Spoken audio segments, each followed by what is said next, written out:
అమ్మ పాఠాలకు స్వాగతం. ఈరోజు మనం రుగాగమ సంధి గురించి, త్రిక సంధి గురించి ఈ వీడియోలో మనం తెలుసుకుందాం. కింద కొన్ని పదాలు ఇచ్చాడు. ఆ పదాలు ఎలా మార్పు చెందాయో చూద్దాం. సూత్రం తెలుసుకుందాం. పేదరాలు, దాన్ని ఎలా విడతీసాం? పేద ప్లస్ ఆలు. ఇక్కడ మార్పు ఏమొచ్చింది? ఆ అల్లా రాగా మారిపోయింది. ఓకే, అలాగే రెండో వచ్చేయండి. బీదరాలు, బీద ప్లస్ ఆలు అని సంధి విడతీసాం. దీంట్లో ఉండే ఆలు కూడా రాగా మారి రాలు అయింది. బాలింత రాలు, బాలింత ప్లస్ ఆలు. ఇక్కడ కూడా ప్లస్ తర్వాత ఉండే ఆలు రాలుగా మారింది. రా అనేది రావడం జరిగింది. ముద్దరాలు, ముద్ద ప్లస్ ఆలు. ఇక్కడ ప్లస్ తర్వాత ఉండే ఆలులో ఉండే ఆలు అల్లా రాగా మారి రాలు అయింది. జవరాలు, జవ ప్లస్ ఆలు, జవరాలు. ఆలు అల్లా రాలు అయింది. మనుమరాలు, మనుమ ప్లస్ ఆలు. ఇక్కడ కూడా ప్లస్ తర్వాత ఉండే ఆలు రాలుగా మారింది. కొమరాలు, కొమ ప్లస్ ఆలు, కొమరాలు. దీంట్లో కూడా ఆలు రాలుగా మారింది. అంటే రా అనేది రావడం జరిగింది. గుణవంతురాలు, ఎలా విడతీసాం? గుణవంత ప్లస్ ఆలు. ఈ ప్లస్ తర్వాత ఉండే ఆలు రాలుగా మార్పు చెందింది. బుద్ధిమంతురాలు, బుద్ధిమంత ప్లస్ ఆలు. ఈ ప్లస్ తర్వాత ఉండే ఆలు కూడా రాలుగా మార్పు చెందింది. శ్రీమంతురాలు, శ్రీమంత ప్లస్ ఆలు. ఇక్కడ కూడా ప్లస్ తర్వాత ఉండే ఆలు రాలుగా మార్పు చెందింది. ఉపాధ్యాయురాలు, ఉపాధ్యాయ ప్లస్ ఆలు. ఇవన్నీ కూడా ఆలు అన్నీ రాలుగా మార్పు చెందాయి. ధీరురాలు, ధీర ప్లస్ ఆలు, ధీరురాలు. ఆలు రాలు అయింది. సమర్థురాలు, సమర్థ ప్లస్ ఆలు, సమర్థురాలు. మళ్ళీ దీంట్లో కూడా ఆలు రాలుగా మార్పు చెందింది. సాహసవంతురాలు, సాహసవంత ప్లస్ ఆలు, సాహసవంతురాలు. ప్లస్ తర్వాత ఉండే ఆలు రాలుగా మార్పు చెందింది. అంటే రాగా రావడం జరిగింది.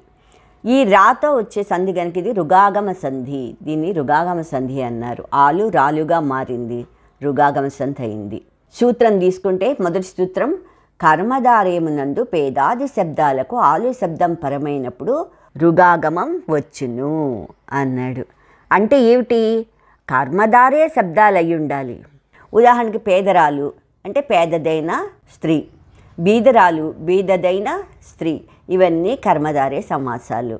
ఈ కర్మధారే సమాసాల్లో పేద, బీద, బాలింత ఇలాంటి కొన్ని శబ్దాలు ఉన్నాయి. ఈ శబ్దాలను ఏమన్నారు? పేదాదులు అన్నారు.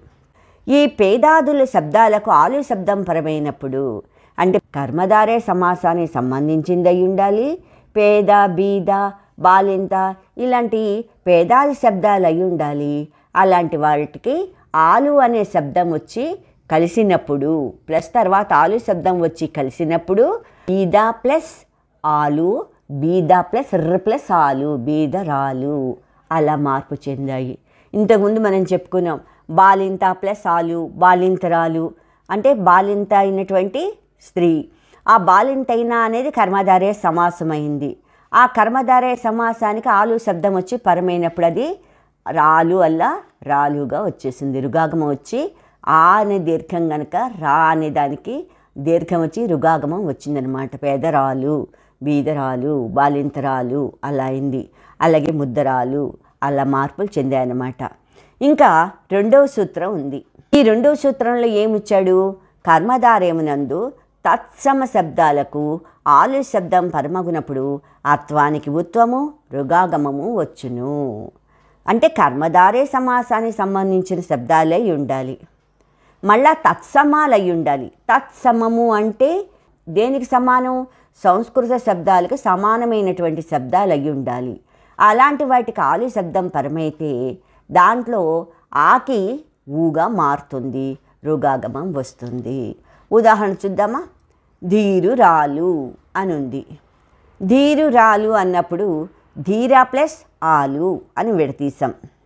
అయితే ధీరాలు అని రావాలి అంతే కదా. మామూలుగా మార్పు అయితే ధీరాలు అని రావాలి. కానీ ఇక్కడ అలా రావటం లేదు, ధీరురాలు అని వస్తుంది. ఎందుకు? ధీర అనేది సంస్కృత పదానికి సమానమైనటువంటి పదము.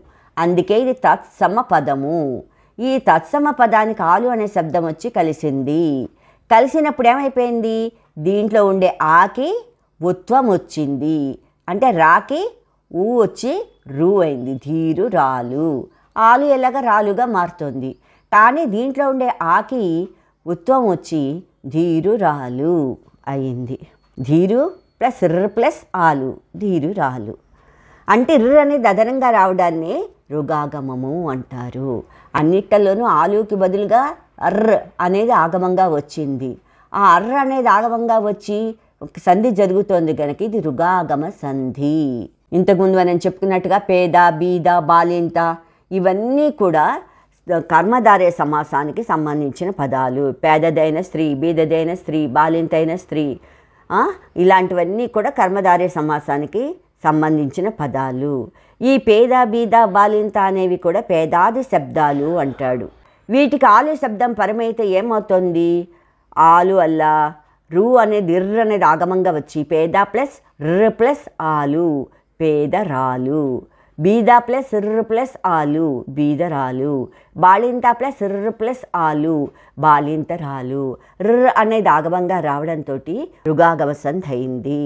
పైన పేదాది శబ్దాలైతే కిందవి తత్సమ శబ్దాలు, అంటే సంస్కృత పదానికి సమానంగా తెలుగులో వచ్చినటువంటి పదాలన్నమాట. తత్సమ శబ్దాలు ఇవన్నీ. ఈ తత్సమ పదాలకి ఆది శబ్దం పరమైనప్పుడు ర్ అనేది ఆగమంగా రావడమే కాకుండా ఊ అనేది కూడా వస్తుంది.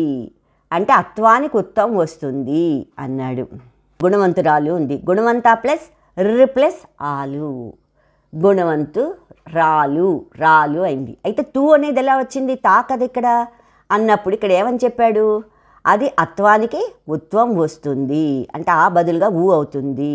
ఊ అయ్యి ఇక్కడ రాలు ఆలు వల్ల రాలుగా మారింది. గుణవంతు రాలు అంటే గుణవంత ప్లస్ అర్ర ప్లస్ ఆలు గుణవంత రాలు, గుణవంత రాలు అవ్వాలి. కానీ ఈ ఆలు శబ్దం పరమైనప్పుడు దీంట్లో ఉండే అత్వానికి ఉత్వం వచ్చి గుణవంతురాలు, బుద్ధిమంతురాలు, శ్రీమంతురాలు ఇలాగా రావడం జరిగింది.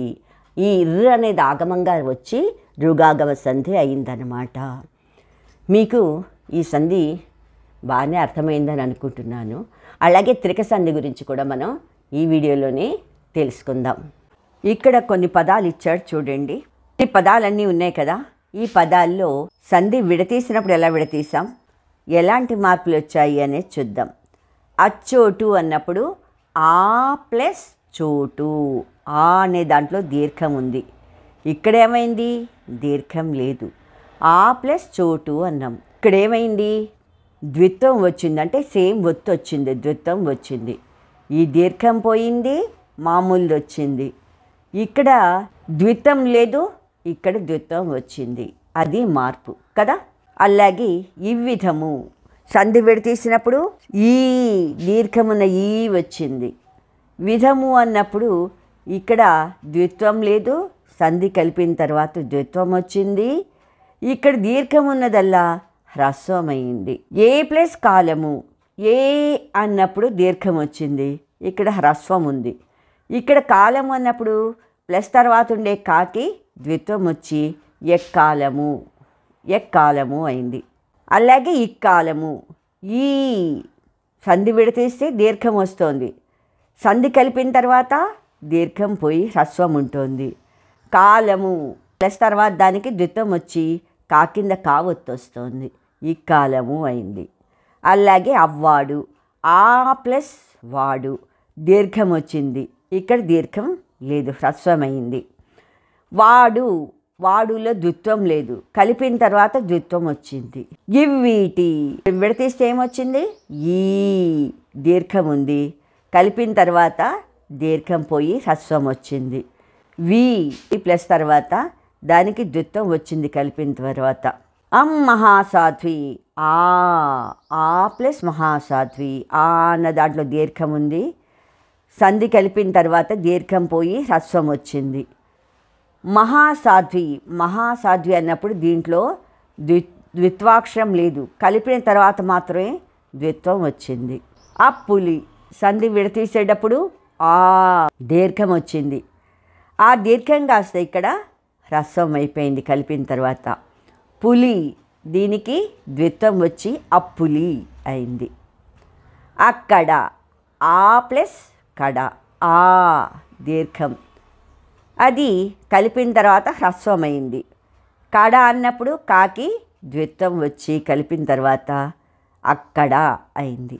ఎక్కడ, ఏ దీర్ఘం, కలిపిన తర్వాత హ్రస్వం. కడ ప్లస్ తర్వాత ఉన్న కాకి ద్విత్వం వచ్చి కా కింద కావొత్తు వచ్చింది. ప్లస్ తర్వాత ఉన్న కాకి ద్విత్వం వచ్చి కా కింద కావొత్తు వచ్చి ఎక్కడ అయింది. ఇప్పుడు సూత్రం చూసినట్టయితే ఆ, ఈ, ఏ అనేవన్నీ ఏమంటారు? త్రికాలు అంటారు.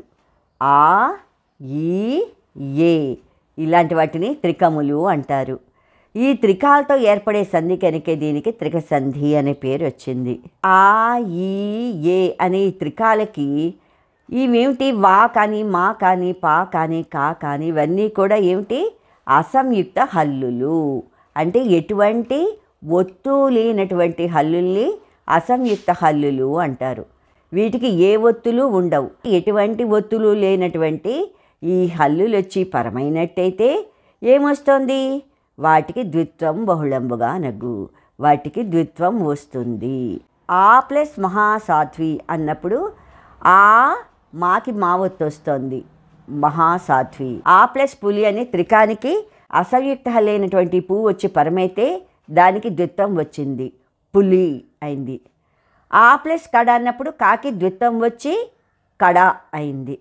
ఏ ప్లస్ కడ అన్నప్పుడు ఈ అసంయుక్త హల్లు త్రికానికి పరమైనప్పుడు ద్విత్వం వచ్చి కా కింద కావత్తు వస్తుంది.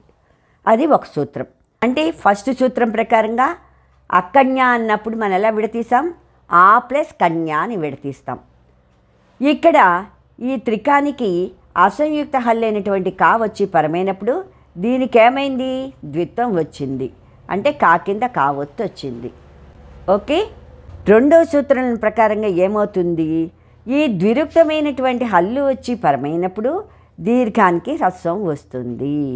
ద్విరుక్తమైన హల్లు పరమైనప్పుడు అంటే ఆకి కా కింద కా అనే ఒత్తు వచ్చి పరమైతే ఈ ఆలో ఉండే దీర్ఘం పోయి హ్రస్వం అవుతుంది. ఆ ఈ ఏలో ఉండే ఈ త్రికాలకి ఆ యొక్క దీర్ఘాలు పోయి హ్రస్వాలుగా మారతాయి. అంటే ఆ ప్లస్ కన్య కాకి కావత్తు వచ్చింది. ఆ ప్లస్ కన్యాల ఈ ద్విత్వం వచ్చి కలిసినప్పుడు ఆలో ఉండే దీర్ఘం పోయి అక్కన్య అయిందనమాట. మీకు ఇప్పుడు ఈ సంధి బాగా అర్థమైందని భావిస్తున్నాను. మీకు ఈ సంధి కనుక బాగా అర్థమైనట్టయితే లైక్ బటన్ క్లిక్ చేయండి. మీ అభిప్రాయాలు, సూచనలు కామెంట్ బాక్స్లో పొందుపరచండి. అలాగే బెల్ బటన్ క్లిక్ చేయండి. మరిన్ని వీడియోస్ కోసం సబ్స్క్రైబ్ చేయడం మర్చిపోకండి. Thank you. సెలవు.